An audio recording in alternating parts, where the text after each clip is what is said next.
अस्सलाम वालेकुम viewers, welcome to my another video का टाइटल आपने देखा होगा। ग्लासगो कैलेडोनियन यूनिवर्सिटी के हवाले से बात करनी है। और ये मेरा रूममेट है अदनान। इससे पहले एक दो वीडियोस में हम साथ हैं, तो थोड़ा सा इंट्रोडक्शन अपना ये करवाएगा, फिर यूनिवर्सिटी के क्वेश्चन स्टार्ट करेंगे। ये इस वक्त पहले मेरे पीछे जो आप इस वक्त जगह देख रहे हैं, ये हमारे घर के पास है, द कैलपीस के नाम से। और this is one of the largest mannequin of horses. और इसकी एक जो क्लाउन है कॉपी, पाकिस्तान की किसी एक सोसाइटी में भी जो है ना बनाई गई है। मुझे उसका नाम नहीं आ रहा, शायद इस्लामाबाद में है वो। तो इसके ऊपर भी एक वीडियो बनाऊंगा मैं फ्री होके। तो आज हम घर पे ही थे दोनों, कोई काम नहीं था फ़िलहाल, तो हमने सोचा यूनिवर्सिटी के हवाले से गाइड किया जाए। Campus tour I don't think so कि नेसेसरी होता है दिखाया जाए, वो एक प्लस पॉइंट होता है। बट कैंपस थोड़ा दूर था, टाइम शॉर्ट था, तो हमने सोचा इधर ही बैठ के वीडियो बनाते हैं और यूनिवर्सिटी के हवाले से मैं आपको टोटल गाइड करूँगा, इसका एक्सपीरियंस शेयर करूँगा। पहले तो अदनान आप अपना ज़रा थोड़ा सा इंट्रोडक्शन करवा दें, फिर यूनिवर्सिटी के बारे में हम बात करें। अस्सलाम वालेकुम दोस्तों, जैसे कि भाई ने बताया मेरा नाम, मैं फिर इंट्रोड्यूस करवाता हूँ अपने आप को। मेरा नाम मोहम्मद अदनान सईद है और मैं फैसलाबाद से तल्लुक़ रखता हूँ। और जो मेरी ग्रेजुएशन है मेरी, वो मेरा BBA ऑनर्स है from GC university Faisalabad. BBA honours जी, BBA 4 years programme. 4 years programme. ठीक है, तो शुरू करते हैं यूनिवर्सिटी के हवाले से। जी जी तो भाई। सबसे पहला मेरा क्वेश्चन यही है कि यूनिवर्सिटी की रिक्वायरमेंट क्या है, क्योंकि पाकिस्तान से आने वाले जितने भी स्टूडेंट्स होते हैं ना, जब मैं भी स्टडलिंग आने वाला था तो मेरा था कि यार यूनिवर्सिटी के हवाले से जितनी इन्फॉर्मेशन गैदर कर सकता हूँ करूँ। बट अनफॉर्चुनेटली यूनिवर्सिटी ऑफ स्टडलिंग के नाम, मेरी यूनिवर्सिटी के बहुत कम वीडियोज़ थी जो मुझे इन्फॉर्मेशन ना मिल सकी। तो फिर मैंने स्टूडेंट्स को गाइड करना शुरू किया और काफ़ी अच्छा रिस्पॉन्स आया। तो आप बताएं, यूनिवर्सिटी में एडमिशन के लिए कैलेडोनियन में इंग्लिश रिक्वायरमेंट्स की कोई क्या है कंडीशंस? हमारी यूनिवर्सिटी में कोई रिक्वायरमेंट्स तो नहीं होती ख़ास, लाइक आपको कोई एक्स्ट्राऑर्डिनरी एजुकेशन या ग्रेड्स चाहिए हो। यूनिवर्सिटी बहुत अच्छी है ओवरऑल, लेकिन इसको यूनिवर्सिटी रिक्वायर होता है इनको आइल्स। अगर आप इन केस के अगर आपकी डिग्री फ्रेश नहीं है, लाइक अगर आपका स्टडी गैप है इसमें 1 ईयर 6 मंथ, ठीक है, शायद 6 मंथ भी एक्सेप्टेबल हो, but I am not sure, क्योंकि मेरा तो 1 ईयर का गैप था। तो मैंने रिस्क ही नहीं लिया कि इनको मैं प्रोफिशिएंसी लेटर की बेस पे करूँ। इवन कि मेरे पास इंग्लिश प्रोफिशिएंसी लेटर था। तो ये प्रोफिशिएंसी लेटर क्या होता है? बेसिकली ये एक लेटर होता है जिसमें यूनिवर्सिटी आपको ये डिक्लेयर करती है कि ये जो हमारा स्टूडेंट है, जिस यूनिवर्सिटी से आप पाकिस्तान में पढ़े हैं, इंडिया में पढ़े हैं, जी कि मतलब ये जो लेटर, मतलब ये जो स्टूडेंट है, इसने जो जितने भी यहाँ पे मॉड्यूल्स पढ़े हुए हैं, सब्जेक्ट्स पढ़े हुए हैं, सारे इंग्लिश में पढ़े हुए हैं। और ये मतलब ठीक ठाक मतलब रहा है उनके साथ, ये पढ़ता रहा है, पास आउट हुआ है यहाँ से। ठीक है, जो सब्जेक्ट्स पढ़े हैं वो इंग्लिश में पढ़े। जी बिल्कुल इंग्लिश में पढ़े हुए हैं। लेटर में, यानी कि इस यूनिवर्सिटी में प्रोफिशिएंसी लेटर में आपका एडमिशन हो सकता है, रिक्वायर्ड नहीं है, यानी कि नेसेसरी नहीं है। लेकिन मेरा अभी जैसे मैंने बताया कि ये डिपेंड करता है, अगर आपका गैप नहीं है तो। अगर आपका गैप है फिर आपको आइल्स चाहिए होता है, और ये मिनिमम आपको 5.5 चाहिए होते हैं। वैसे आप आइल्स करके आए हो? जी मैं आइल्स किया है मैंने। कितना बैंड था आपका? मेरे 6 थे ओवरऑल, और 4 मॉड्यूल में 4 इन ईच थे, सॉरी 6 इन ईच। ठीक हो गया। तो और ये तो हो गई यूनिवर्सिटी की रिक्वायरमेंट। इसके बाद इसका प्रोसेस अगर स्टार्ट करें, इसके प्रोसेस में कितना टाइम लग जाता है अप्लाई करने से? और जो सबसे पहले ऑफ़र लेटर आता है, ऑफ़र लेटर से लेके कैश लेटर तक कितना टाइम लग जाता है टोटल?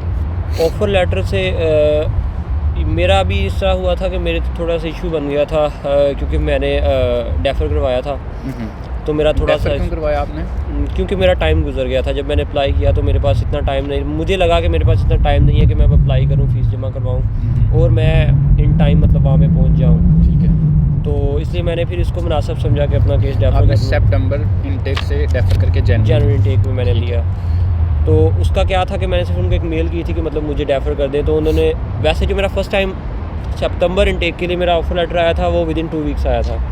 इनका जो रिक्वायर्ड टाइम होता है इनको, वो 2 वीक्स, और जिसे हम कह सकते हैं कि 14 वर्किंग डेज, 14 वर्किंग डेज में तकरीबन 1.5 माह आ जाता होता है। ऑफ़र लेटर से लेके कैश आने तक? नहीं, ये सिर्फ ऑफर लेटर की मैं बात कर रहा हूँ। नहीं, ये ज़्यादा नहीं बता रहे आप? नहीं, ज़्यादा नहीं बता रहा, मतलब 2 वीक की बात कर रहा हूँ ना। अच्छा, आपने मंथ्स कह दिया था ना इसलिए। सॉरी अच्छा मैंने मंथ कहा हुआ है, अच्छा। सॉरी। नहीं 2 वीक्स होते हैं हाँ इसमें। जी, ठीक है। तो उसके बाद हमने क्या करना होता है, आप सम टाइम ऐसा होता है कि अगर आपके पास कोई सॉलिड मतलब इंग्लिश लेटर नहीं है, कोई इंग्लिश सर्टिफिकेट नहीं है, लाइक आइल्स हो गया या और कोई टेस्ट हो गया इस तरह, क्योंकि काफ़ी आजकल अल्टरनेटिव टेस्ट हैं, आपको पता होगा। लैंग्वेज सर्ट है, हाँ जी, बिल्कुल। तो अगर मतलब आपका आइल्स नहीं था या कोई टेस्ट नहीं है, तो आपको वो अनकंडीशनल लेटर नहीं देते, वो आपको कंडीशनल लेटर पहले देते हैं। इसमें बेसिकली क्या होता है कि आपने बाद में वो उनकी वो रिक्वायरमेंट पूरी करनी होती है, आप उनको सर्टिफिकेट देना होता है। ये डिपेंड नहीं करता आपने कब किया है, मतलब उसकी वैलिड डेट के अंदर आपने उसको सबमिट करवाना होता है यूनिवर्सिटी को। तो ये आपका ऑफर लेटर 2 वीक्स में आ गया, जी, फिर जी। उसके बाद आपने इनिशियल डिपॉजिट डेफिनेटली किया होगा। जी, इनिशियल डिपॉजिट इस यूनिवर्सिटी का कितना? इस यूनिवर्सिटी का इनिशियल डिपॉजिट उस वक्त जब मैंने अप्लाई किया था, उस वक्त ये 100 था, 3500 पाउंड था। तो और मेरी टोटल फ़ीस थी उस वक्त कोई 13,500 आई थिंक। तो अभी इनकी थोड़ी सी मतलब इन्होंने फ़ीस ज़रा आप की है, ज़ाहिर सी बात है एवरी ईयर मतलब ये चेंज करते हैं, फ़ीस स्ट्रक्चर भी चेंज होता है। और अभी आपको कोई कंफर्मेशन है कि अब इसका इनिशियल डिपॉजिट क्या चल रहा है? आई एम नॉट श्योर, लेकिन जहाँ तक मेरा एक्सपीरियंस है, तकरीबन मैं 80% श्योर हूँ कि मतलब ये जो है ये कोई Initial deposit। 4500 पाउंड होगा इनिशियल डिपॉजिट, मेरी क्योंकि इनकी जो फ़ीस है वो 1000 इन्होंने बढ़ाई है इस दफ़ा। ठीक है, मेरी यूनिवर्सिटी का इनिशियल डिपॉजिट जो है ना वो 2000 पाउंड था, लेकिन अब जो जनवरी इनटेक में आए हैं और जो सितंबर में आ रहे हैं, आना है जिन्होंने, उनसे सुनने को यही मिला, जो अभी कुछ फ्रेंड्स आए भी हैं जनवरी में, 3000 पाउंड हो गया इनिशियल डिपॉजिट। तो आई थिंक कि हो सकता है आपकी यूनिवर्सिटी का भी बढ़ गया हो। तो ये तो हो गया इसका इनिशियल डिपॉजिट अमाउंट और प्रोसेस आपने बता दिया। इसका फ़ीस स्ट्रक्चर क्या है? अच्छा, इनिशियल डिपॉजिट के साथ इसकी एनरोलमेंट फ़ीस है, क्योंकि यूनिवर्सिटी ऑफ स्टर्लिंग में जो है ना, इनिशियल डिपॉजिट के बाद एनरोलमेंट की फ़ीस भी कंपलसरी है कि उसके बगैर आपका एनरोलमेंट नहीं करते। अच्छा, मैं आपको यहाँ पे बहुत काम की बात बताऊँ, शायद आपको पता हो लेकिन कुछ स्टूडेंट्स यहाँ पे मोस्टली को नहीं पता होगा। हमारी कुछ यूनिवर्सिटीज़ यूके में, बल्कि कुछ नहीं, मोस्टली यूनिवर्सिटीज़ क्या करती हैं, इनिशियल डिपॉजिट एक्सेप्ट करने के बाद जब आप वहाँ पे पहुँचते हो तो वो आपको कहती हैं कि मतलब आप अपना 50% अपनी फ़ीस आप क्लियर करो इनरोलमेंट से पहले। मतलब आपको इनरोल होने के लिए अपनी 50% फ़ीस पे करनी पड़ती है। हाँ जी। सपोज़ कि अगर आपकी 13,000 फ़ीस है तो आपको 7,500 पाउंड जमा करवाना होगा, कंप्लीट करना पड़ेगा। कुछ यूनिवर्सिटीज़ करती हैं ऐसा, कैलेडोनियन तो नहीं करती? नहीं, कैलेडोनियन की कोई फ़ीस नहीं है। बेसिकली जब आपको एडमिशन आपका हो गया, आपकी फ़ीस जमा हो गई है, वो आपको एक्सेस देते हैं आपके पोर्टल की, ऑनलाइन ये पोर्टल होता है। वहाँ पे आपने क्या करना है, आप खुद को रजिस्टर खुद ही करना होता है। अपनी इन्फॉर्मेशन देनी होती है सारी, अपनी डेट ऑफ बर्थ, अपनी ये सारी चीज़ें वहाँ पे अपलोड करके अपनी आईडी वगैरह लगा के तो सबमिट करवा देना वहाँ पे। तो ये बेसिकली यही आपकी इनरोलमेंट है वहाँ पे। यूनिवर्सिटी में जाकर आपको कुछ करने की ज़रूरत नहीं है। आपने क्या करना है, सिर्फ जाके वहाँ से अपना स्टूडेंट कार्ड कलेक्ट करना है, जो उन्होंने ऑलरेडी तैयार करके रखे होते हैं। आपने जाके बताना है, अपना नाम बताना है, अपना एड्रेस बताना है पाकिस्तान का, तो वो आपको तकरीबन विदिन 5 मिनट्स आपको वो आपका निकाल के दे देंगे स्टूडेंट कार्ड। उसी वक्त प्रिंट करते हैं कि प्रिंट नहीं, वो प्रिंट होते हैं, लेकिन वो आपको पता है स्टूडेंट ज़्यादा होते हैं तो सेक्शन बना के उन्होंने रखे होते हैं। वो देखते हैं किस सेक्शन में ये पड़ा हुआ है, वो उनके पास ये रिकॉर्ड होते हैं ना, तो बस ये चेक करते हैं कि ये वो निकाला है, बाद में आपको दिया है, और दैट्स ऑल। ठीक है, ये तो आ गया फ़ी के बारे में आप बता रहे थे कितनी है। इसकी इंस्टॉलमेंट हो सकती है फ़ीस की? जी, यहाँ पे आपने इंस्टॉलमेंट्स की बात की है, तो यहाँ पे जो यूनिवर्सिटी की होती है, हमारी यूनिवर्सिटी में जो है वो पहले तो कहते हैं कि मतलब यूनिवर्सिटी आप आए हो तो आप फ़ीस जमा करवाओ अपनी, लेकिन अगर आपके पास फ़ीस नहीं है तो आप उसको इंस्टॉलमेंट्स में डिवाइड कर सकते हैं, और यूनिवर्सिटी आपको ये खुद ऑप्शन देती है। और जब आप अपना इसका मंथली इंस्टॉलमेंट की ऑप्शन है? जी, मंथली इंस्टॉलमेंट्स की ऑप्शन होती है। जैसे आपका दूसरा पोर्टल है, ये इसी तरह आपका फ़ीस का भी पोर्टल होता है। ठीक है, उसमें आपने देखना है मतलब कि ये मेरी रिमेनिंग फ़ीस है, ये मैंने इकट्ठी जमा करवानी है, अभी करवानी है, कैसे करवानी है, या इंस्टॉलमेंट्स आपने लेनी है, जैसे फिजिबल है, मतलब आपके लिए जैसा इजी। अगर आपने इंस्टॉलमेंट्स लेनी है, अगर आपने सिंपली क्या करना है, वहाँ पे जाके अपना अकाउंट नंबर ऐड कर देना है, अपना बैंक डिटेल्स डाल देनी है, तो वो खुद ही मतलब एवरी मंथ वो डिडक्ट करती जाएगी फ़ीस अपनी यूनिवर्सिटी आपके अकाउंट में से। ठीक है, और स्ट्रिक्टनेस के हवाले से क्या है यूनिवर्सिटी का फीस? रिस्पॉन्स? फ़ीस की स्ट्रिक्टनेस के हवाले से फॉर एग्जांपल अब मैंने कुछ यूनिवर्सिटीज़ ऐसी देखी, कुछ नहीं, एक ही कहूँगा एडिनबरा नेपियर यूनिवर्सिटी है, वो फ़ीस वो अगर आप ना दें, यानी कि जो इंस्टॉलमेंट की डेडलाइन है नहीं दी तो आपके पोर्टल की एक्सेस बंद। स्टर्लिंग यूनिवर्सिटी इस वाले से बहुत रिलैक्सिंग है, फ़ीस नहीं अभी तक भी ना दें एंड तक डिग्री के, तो वो आपको कुछ कहेगी नहीं, यानी कि पोर्टल की एक्सेस नहीं बंद करेगी आपकी, आप एग्ज़ाम्स दे सकते हैं हर चीज़।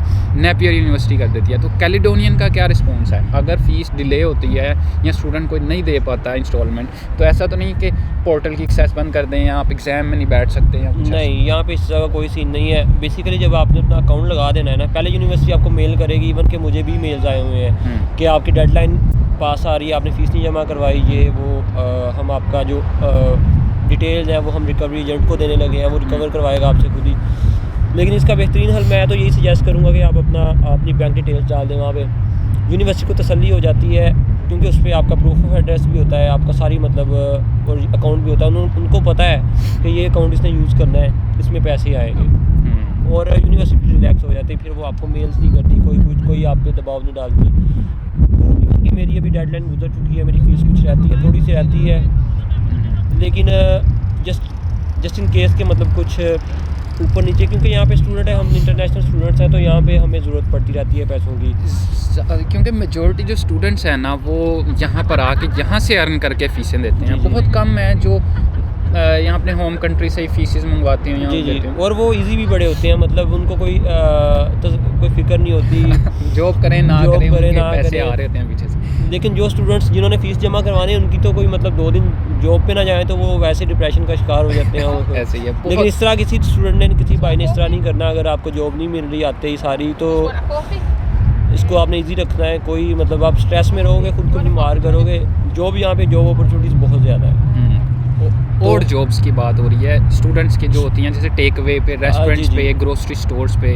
अब हम आते ही, अगर मैं कहूँ कि मैं जाते ही मतलब उधर मैनेजर लग जाऊँ किसी शॉप में या कोई, तो इस तरह की तो ये पॉसिबल है ना। मतलब आपको मतलब इतना का आपको जाते मिल जाएगी जॉब कि आप अपने वहाँ पे एक्सपेंसेस वगैरह आप बियर कर सको स्टार्ट में।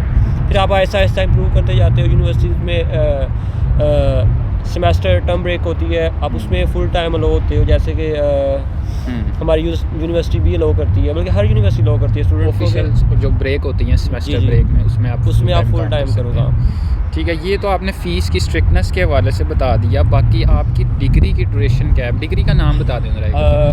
मेरी डिग्री है भाई, मैं कर रहा हूँ international MS international business management. ठीक है। इसकी जो अब ये मैं अंदर की गहराई नहीं जानता, मतलब ये क्यों है ऐसे, और ना ही मैंने कभी शायद मतलब बना सोच कोई अंदाज़ा लगा ले कि ये ऐसे है। लेकिन जो हमारा जनरल इनटेक है वो है 16 मंथ की इसकी ड्यूरेशन है। ठीक है। 2 सेमेस्टर होते हैं इसमें, और प्रोजेक्ट होता है इसमें। प्रोजेक्ट भी कंप्लीट सेमेस्टर ही हुआ? जी, वो कंप्लीट कह सकते हो 3 सेमेस्टर में। हाँ, हम ऐसा कह सकते हैं, लेकिन इसमें हमें यूनिवर्सिटी जाने की ज़रूरत नहीं पड़ती। प्रोजेक्ट में आपको यूनिवर्सिटी जाने के लिए नहीं है, तो आप कह सकते हो कि 2 सेमेस्टर में आपने सिर्फ यूनिवर्सिटी जाना है। और आपकी जैसे कि आपने बताया 16 ईयर ड्यूरेशन है डिग्री की, उसमें आपकी वोकेशंस कितनी? वेल मेरी जो वोकेशन थी बहुत सारी थी। मुझे तो खैर बहुत सारी कह रहा हूँ कि मैं 3 माह गया था स्टार्ट पे, जब यूनिवर्सिटी स्टार्ट हुई है। या फेब में स्टार्ट हुई थी हमारी क्लास, जनवरी में स्टार्ट हुई थी, जनवरी के एंड पे, और मेरे ख्याल में मार्च अप्रैल में हम लोग बस एंड कर रहे थे ना मतलब सेमेस्टर को। उसके बाद हमें अब मुझे एग्जैक्ट डेट तो नहीं पता, लेकिन मेरा अंदाज़ा है कि कोई 3 माह मतलब हमारा सेमेस्टर चला था। तो हाँ, 3 माह ही चला होगा, क्योंकि 12 वीक की होती है, मतलब हमारा सेमेस्टर होता है। हमारा 11 वीक का एक सेमेस्टर, हमारा 12 वीक का, 11 वीक का, ये भी डिपेंड करता है यूनिवर्सिटीज़ पे। अच्छा, तो उसके बाद हमें वही टर्म ब्रेक हुई है सितंबर तक, 24 सितंबर तक। कितना टाइम हो गया ये टोटल? ये मेरे ख्याल में कोई 4 माह तो बनते ही हैं। 4 महीने की ब्रेक, यानी कि आप आए हो, यानी कि हार्डली 3 मंथ्स गए होगे यूनिवर्सिटी के बाद, 4 महीने की ऑफिशियल ब्रेक। लेकिन यहाँ पे मैं एक बात आपको बता दूँ, कुछ यूनिवर्सिटीज़ हैं, जैसे कि आप स्टर्लिंग यूनिवर्सिटी में माशाल्लाह जाते हैं। मैं हो गया हूँ कंप्लीट भाई। हाँ जी, माशाल्लाह, मतलब जाते थे आप। आपकी इन भाई की क्लास थी कि मतलब वीक में एक आधी क्लास फिजिकल, बाकी ऑनलाइन। लेकिन ये फर्स्ट सेमेस्टर में हुआ था बस। हाँ जी, तो अभी हमारे साथ क्या हुआ है कि हमने फर्स्ट सेमेस्टर में मैं 3 दिन जाता रहा हूँ यूनिवर्सिटी, और सेकंड सेमेस्टर में मैं 4 दिन जाता रहा हूँ यूनिवर्सिटी। तो मतलब इनका ऑनलाइन का कंसेप्ट है, लेकिन वो उस तरह नहीं जिस तरह आप लोग यूनिवर्सिटीज़ का होता है। अब नहीं रहा, हमारी यूनिवर्सिटी में भी जाना ऑन कैंपस हो गया हो गई हैं। तो जी, ये आपकी हो गई डिग्री की ड्यूरेशन। आप कह रहे हो कि जो जनवरी इनटेक है वो 16 मंथ्स का है जी, और सितंबर वाले वो 12 मंथ का होता है। और इसमें मुझे नहीं पता, जो मेरा आइडिया है कि वो सिर्फ अपनी वर्कफोर्स कम करने की कोशिश करते हैं, क्योंकि इनकी कोशिश होती है कि जो हमारे फाइनल प्रोजेक्ट्स हैं, मास्टर प्रोजेक्ट्स हैं, वो हम एक ही जगह पे इकट्ठा करें, ठीक है। तो क्योंकि जो हमारा दूसरा सेमेस्टर होता है ना, दूसरा सेमेस्टर सितंबर में हमारा स्टार्ट होना है। वो होना है हमारा स्टार्ट सितंबर इनटेक वालों के साथ। पहला जनवरी में था, दूसरा सितंबर वालों के साथ होना है स्टार्ट। तो सितंबर के बाद अगला सेमेस्टर इन्होंने फ़ौरन शुरू कर देना है उनका सितंबर वालों का। तो उसमें मास्टर प्रोजेक्ट भी साथ ही इन्होंने करना है। तो हमें बस वो जो मास्टर प्रोजेक्ट है उसमें कोई सेमेस्टर नहीं पढ़ने की ज़रूरत पड़ेगी। हमें वो जो 4 माह है उन्होंने वो पढ़ना है, हमने वो पढ़ना नहीं है। हमने वो घर बैठ कर सिर्फ वो ऑनलाइन अपने मास्टर प्रोजेक्ट की मीटिंग्स होएगी, शेड्यूल होएगा सारा। ठीक है, ये आपकी हो गई डिग्री ड्यूरेशन। डिग्री आपकी 16 मंथ्स की थी, उसके बाद वीज़ा कितनी ड्यूरेशन का था आपका? अच्छा, यहाँ पे मैं एक और बात करता हूँ। ये मुझे नहीं पता ये क्या क्राइटेरिया है इसका, वीज़ा जब लगता है बंदे का। कुछ स्टूडेंट्स हैं, मतलब डिग्री तो हमारी सेम है, ज़ाहिर सी बात है 16 मंथ की। कुछ मेरे जो क्लास फेलोज हैं उनका कोई 21 माह का लगा है, किसी का 22 माह का लगा है, मेरा 20 माह का लगा हुआ है वीज़ा वैसे, मतलब 4 माह मुझे एक्स्ट्रा। लेकिन मोस्टली जो है ना, जितनी आपकी डिग्री की ड्यूरेशन होती है, फॉर एग्जांपल मेरी 12 मंथ्स की थी, बट मेरा वीज़ा 16 मंथ्स का, 4 मंथ्स एक्स्ट्रा मिलते हैं आपको most of the time. But Stirling university के ही जूनियर एक स्टूडेंट है, वो आया था, उसका वीज़ा 14 मंथ्स का लगा था। लाइक 12 मंथ्स की डिग्री है तो 2 मंथ्स एक्स्ट्रा उसको मिले थे। ये वाकई ये क्राइटेरिया मुझे भी नहीं समझ आया, इनको भी नहीं, कि ये क्यों ऐसा करते हैं। ये शायद एम्बेसी की कोई ये हाँ जी, उनका ही कोई होता है। क्योंकि अब ऐसे हुआ है कि जो कुछ मेरे दोस्त थे वो मुझसे तकरीबन 1 माह पहले यहाँ पे आ गए थे यूके में। मैं तब आया हूँ जब मेरी क्लासेस ऑलमोस्ट स्टार्ट हो चुकी थी, बल्कि 2 वीक हो गए थे मेरी क्लासेस को। तो मैं मतलब लेट था। तो कुछ स्टूडेंट ऐसे हैं जो डेढ़ माह पहले आए हुए थे, और मैं कुछ दिन पहले उनसे पूछ रहा था उनकी वीज़ा डेडलाइन, मतलब एंड पूछ रहा था कि कब हो रहा है उनका वीज़ा एंड। तो उनका वीज़ा मतलब मुझे अभी भी 1 माह ज़्यादा है। मतलब आए भी 1.5 माह पहले है उनका वीज़ा। मतलब मेरा सितंबर में ख़त्म हो रहा है और उनका आगे जाके हो रहा है, नेक्स्ट मंथ में ख़त्म हो रहा है। ये हो गई आपकी वीज़ा ड्यूरेशन। इसके बाद आते हैं कि इस यूनिवर्सिटी में असाइनमेंट स्ट्रिक्टनेस की क्या, अगर बात करें तो क्या प्रोसीजर है? लाइक स्ट्रिक्टनेस इसलिए पूछ रहा हूँ क्योंकि क्राइटेरिया तो डेफिनेटली जो यूनिवर्सिटी ने दे दिया वो तो आपने फॉलो करना ही करना है, इंस्ट्रक्शन फॉलो करनी है आपने बिल्कुल। कुछ ऐसा भी होता है कि यार चलो क्राइटेरिया थोड़ी बहुत अगर आपकी कमी होगी तो उसको वो ओवरकम करके मार्क्स दे देते हैं यूनिवर्सिटी। कुछ रिलैक्सेशन हर तरह अपना हिसाब होता है। तो इस यूनिवर्सिटी में ऐसी कोई रिलैक्सेशन है? नहीं, मेरे ख्याल में इस यूनिवर्सिटी में ऐसा नहीं है, क्योंकि ये बहुत स्ट्रिक्ट है। मतलब इसको लेके, असाइनमेंट्स को लेके, इवन कि आप लोगों को ये पासिंग मार्क्स, मतलब अगर आपके 2-3 नंबर कम है तो मोस्टली यूनिवर्सिटी में क्या होता है कि वो आपको दे देते हैं, पास कर देते हैं, इवन कि आपके 5 नंबर कम है। लेकिन हमारी यूनिवर्सिटी आपके 2 नंबर भी कम है तो आप फेल कंसीडर होगे, आपको वो रिसीट देना पड़ेगा, वो दोबारा देना पड़ेगा, असाइनमेंट दोबारा सबमिट करवानी पड़ेगी। तो मेरे ख्याल में ये इनका नहीं है, क्योंकि ये जितनी मर्ज़ी आप अच्छी बना लो ना, आपको पासिंग मार्क्स ही मिलने हैं। यानी कि स्ट्रिक्ट है, आप कहना ये चाह रहे हैं? मैं ये कहना चाह रहा हूँ बेसिकली आपको, सॉरी मैं किसी को हर्ट नहीं करना चाहता, लेकिन आई थिंक कि मतलब ये स्टर्लिंग यूनिवर्सिटी से ये यूनिवर्सिटी का क्राइटेरिया बहुत मतलब स्ट्रिक्ट है। यूनिवर्सिटी ऑफ स्टर्लिंग में भी ना मेरे बहुत से फेलोज फेल भी हुए हैं। जी। मैं अल्हम्दुलिल्लाह पास हूँ सब में, बट बहुत से फेलोज जो हैं उनको फेल भी किया है, हालांकि वो भी उसी को क्राइटेरिया को फॉलो कर रहे होते हैं। तो लेकिन ये मुझे भी नहीं समझ आई, क्योंकि हम मतलब दोस्त हैं, हम इकट्ठी मतलब असाइनमेंट्स हमको पता है सेम, हम मतलब आइडियोलॉजी है हमारी, मतलब तो उसकी बेस पे हम बना रहे हैं, असाइनमेंट्स बना रहे हैं। एक मतलब 60 नंबर ले रहा है, दूसरा 30 नंबर ले रहा है। सही। तो जब इस तरह के, आई थिंक ये डिपेंड करता है हमारे मार्कर पे, जो मार्क वो स्ट्रिक्टनेस उसी वाले से करना चाह रहा था। मेरे ख्याल में ये इस पे डिपेंड भी करता है हमारा थोड़ा सा। और जिस तरह पाकिस्तान में से हैं माशाल्लाह, तो आपको पता होगा कि वो कहते हैं कि जो टीचर का मूड है ना वो डिपेंड करता है, तो शायद ये चीज़ हो। लेकिन मेरे ख्याल में यूनिवर्सिटी ओवरऑल बहुत गुड है। अगर आप वाकई पढ़ना चाहते हो तो जिस यूनिवर्सिटी स्कॉटलैंड में आपको one of the best university है। ये आपका एक्सपीरियंस है ये एंड पे मैं आता हूँ इस बात की तरफ। एक बात असाइनमेंट स्ट्रिक्टनेस हो गई, दूसरा है अटेंडेंस स्ट्रिक्टनेस के हवाले से बताएं, क्योंकि ओवरऑल यूके में यूनिवर्सिटीज़ एक अटेंडेंस पे तो ज़रूर जो है ना स्ट्रिक्टनेस ज़रूर करती हैं। तो कैलेडोनियन में अगर कोई क्लास स्किप की जाए या कुछ इस तरह किया जाए काम की वजह से या कुछ, तो ये अभी इनका इस तरह सीन है कि मतलब जैसे हम पाकिस्तान में होता है ना, मतलब यूनिवर्सिटी में, आप यूनिवर्सिटी में जाओ पाकिस्तान तो आपको पता है कि परसेंटेज होती है अटेंडेंस की। एग्जैक्टली यही परसेंटेज इधर भी ऐसे ही चलती है, मतलब एक परसेंटेज है, उससे बिलो नहीं रह सकते। उससे बिलो नहीं रह सकते। वैसे मैंने कभी बॉदर नहीं किया परसेंटेज चेक करने को कि क्या है, क्योंकि मैं रेगुलर स्टूडेंट हूँ, मैं क्लास नहीं स्किप किया। मैंने कभी कोई बहुत किसी मतलब मसला हुआ हो, कोई ठंड हो गई हो, बारिश ज़्यादा हो रही हो, उसकी वजह से मैं नहीं मतलब गया, अदरवाइज़ मैं यूनिवर्सिटी गया हूँ। लेकिन आप कहना चाह रहे हो कि अटेंडेंस जाना चाहिए, अटेंडेंस जाना चाहिए, क्योंकि इनका बेसिकली इनका चलता ही अटेंडेंस पे है सारा सिस्टम ना, मतलब उन्होंने शो करवाना होता है। आपने कार्ड भी अटैच, आपने कार्ड पे अटेंडेंस भी होनी है आपकी, और आपकी साइंस भी होने हैं, साइन होने हैं एक पेज पे, वहाँ पे टीचर आपकी अटेंडेंस लेता है। और सम टाइम जिस तरह पाकिस्तान में अटेंडेंस बोली जाती है और आप प्रेजेंट कह रहे होते हो, समटाइम्स इस तरह भी होता है कंफर्म करने के लिए। जी। अच्छा जी, ये सारे क्वेश्चन हो गए। एक और लास्ट क्वेश्चन है, यूनिवर्सिटी के नियर बाय अपॉर्चुनिटीज़ क्या हैं? जैसे बहुत सी यूनिवर्सिटीज़ के होते हैं कैंपस जो है ना सिटी से दूर बनाए होते हैं, जैसे स्टर्लिंग यूनिवर्सिटी का ऐसे ही है, वो सिटी से काफ़ी हट के है, दूर है। तो ये कैंपस है कैलेडोनियन का, इसके नियर बाय अपॉर्चुनिटीज़ क्या हैं? देखा जाए मेरे ख्याल में अपॉर्चुनिटीज़ इसमें यहाँ पे बहुत होंगी। मैं भी जॉब कर चुका हूँ ग्लासगो में। आप ग्लासगो रह रहे हो तो आपको जॉब का इशू नहीं होगा, क्योंकि यहाँ पे मेरे ख्याल में अगर पूरे यूके में कहीं जॉब अपॉर्चुनिटीज़ हैं वो लंदन बर्मिंघम के बाद यहाँ पे हैं, मैनचेस्टर के बाद। स्कॉटलैंड में देखा जाए, स्कॉटलैंड में तो ग्लासगो बेस्ट है जॉब्स के लिए। यहाँ पे आपको कोई ना कोई जॉब मिल जाती है आती। अब मेरा क्या सीन था कि मैं 2-3 दिन फारिग रहा हूँ मुश्किल से, तो एक ग्रुप है यहाँ पे, उसका नाम है ग्लासगो वर्कर यूनियन, वो फेसबुक पे पेज है। जो भाई यहाँ पे न्यू आते हैं स्कॉटलैंड में, ग्लासगो में या एडिनबरा या आसपास, वो उस ग्रुप में पोस्ट करें कि हमें जॉब चाहिए। दोबारा ज़रा एक बार बताइएगा। ग्लासगो वर्कर यूनियन फेसबुक का ग्रुप, ये फेसबुक का ग्रुप है।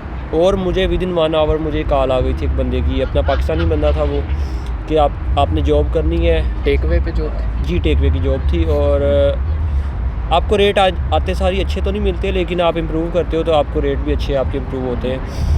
तो ज़ीरो एक्सपीरियंस के साथ आप क्या एक्सपेक्ट करते हो? ज़ाहिर सी बात इतना कि होएगा कि मतलब आप अपने एक्सपेंसेस बियर कर लो वहाँ पे। जी, तो ये वैसे बात वहाँ पे रह गई थी वहीं पे। ये मिडल में है, बिल्कुल मिडल में है, सिटी सेंटर में है हमारी यूनिवर्सिटी। हाँ जी, जो बुकानन स्टेशन है, बुकानन स्टेशन की ये 2 मिनट के वाक़ पे बिल्कुल सामने ही। सिर्फ इसमें क्या है, एक इशारा है, मतलब सिग्नल है, दैट्स ऑल। सिग्नल क्रॉस करके आपने यूनिवर्सिटी में एंटर हो जाना है। ठीक हो गया। और अपॉर्चुनिटीज़ आपकी नज़र में बहुत हैं, ट्रैवलिंग का कोई इशू नहीं होता यहाँ पे। और दूसरा, अगर आप ट्रेन यूज़ करना चाहते हो, जैसे मैं यहाँ से दूर से जाता हूँ, मैं ट्रेन यूज़ करता था, तो ट्रेन पे वो है हमारा कोई 15 मिनट की वॉक होगी, मैक्सिमम 15 मिनट की। अगर आप स्पीड से चलते हो तो 10 मिनट में भी आप कवर कर सकते हो। ठीक हो गया। तो ये आपने यूनिवर्सिटी का कैंपस के हवाले से और उसके नियर बाय अपॉर्चुनिटीज़ और ट्रांसपोर्टेशन का बताया, बहुत अच्छा गाइड किया। ओवरऑल एक्सपीरियंस अपना शेयर कर दें यूनिवर्सिटी के हवाले से, सिर्फ यूनिवर्सिटी के, जो यूनिवर्सिटी आना चाह रहे हैं कैलेडोनिया। मैं ये रिकमेंड करूँगा, अगर आप वाकई पढ़ना चाहते हो और मतलब कोई आपको पता है कि स्टूडेंट्स यहाँ पे क्या करने, अर्निंग के हवाले से भी आते हैं, ज़ाहिर सी बात है सारे आते हैं। मेन रीज़न तो यही होता है, मेन रीज़न यही होता है कि यार एक एंट्री का अगर आप वाकई जी, और अगर आप वाकई पढ़ना चाहते हैं तो आप इस यूनिवर्सिटी में आए। ये यूनिवर्सिटी मैंने इसका एक्सपीरियंस किया है, बहुत अच्छी यूनिवर्सिटी है। एजुकेशन को लेके आपकी ये एक्टिविटीज़ का बहुत ख्याल रखती है। बाकायदा यहाँ पे इवेंट्स होते हैं, हर माह कोई ना कोई इवेंट होता है यहाँ पे। और मतलब आप ये यूनिवर्सिटी मतलब बहुत बेहतर है मेरे ख्याल में। One of the best university है मतलब स्कॉटलैंड की। यानी कि आपका एक्सपीरियंस है, आपकी रिकमेंडेशन है? हाँ, मैं रिकमेंड करूँगा कि अगर आप वाकई पढ़ना चाहते हैं, मतलब अगर वैसे ही आपने क्योंकि ये यूनिवर्सिटी है स्ट्रिक्ट है अटेंडेंस को लेके, आपको क्लासेस ऑनलाइन ही लेनी पड़नी, ऑनलाइन ही हो सकती है आपकी, सॉरी, और ना ही आप इसको करवा सकते हो। कुछ होता है ना कुछ यूनिवर्सिटी में कि आप उसको कह दो, मतलब कोई रिक्वेस्ट करते हैं यूनिवर्सिटी को, तो यहाँ पे इस तरह का कोई सीन नहीं होता। अगर आपने इवन कि अगर आपने अपना मॉड्यूल लीडर या कोई टीचर जो आपका है वो चेंज करवाना है, तो आपने यूनिवर्सिटी को रिक्वेस्ट करनी है और रीज़न देनी है कि मैं इससे क्यों नहीं मतलब पढ़ना चाह रहा, और वो वैलिड पॉइंट्स होने चाहिए उस रीज़न में। कोई आपने पॉइंट्स कोई 4 से 5 पॉइंट्स देने हैं उनको, फिर आपको वो कर सकते हैं कि वो ऊपर नीचे कर दें, आपको कोई वो मैनेज कर दें। ठीक हो गया। तो ये था अदनान का overall experience, everything about Glasgow Caledonian university. Adnan, thanks to you यार लॉट, आपने टाइम निकाला और इतनी ठंड में बाहर बैठ के कांपते हुए वीडियो बनाई। आप देखें वीडियो बन गई है तो सूरज निकल आया, थोड़ा सा समर जो है ना, हम एटमॉस्फेयर थोड़ा ठंडा हो रहा है। आए भाई सारे यहाँ पे एंजॉय करें आगे ठंड। तो ये हमारी आज की वीडियो थी, उम्मीद करता हूँ आपको इन्फॉर्मेटिव लगी होगी। और मज़ीद कोई क्वेश्चन हो इस वीडियो के हवाले से, इस कैलिडोनियन यूनिवर्सिटी के हवाले से, तो कमेंट सेक्शन में पूछिएगा। I will try to comment and guide करने की पूरी कोशिश करूँगा। तब तक के लिए अल्लाह हाफिज़, मिलते हैं नई वीडियो में नेक्स्ट टाइम। अल्लाह हाफिज़। अल्लाह हाफिज़ ब्रदर्स।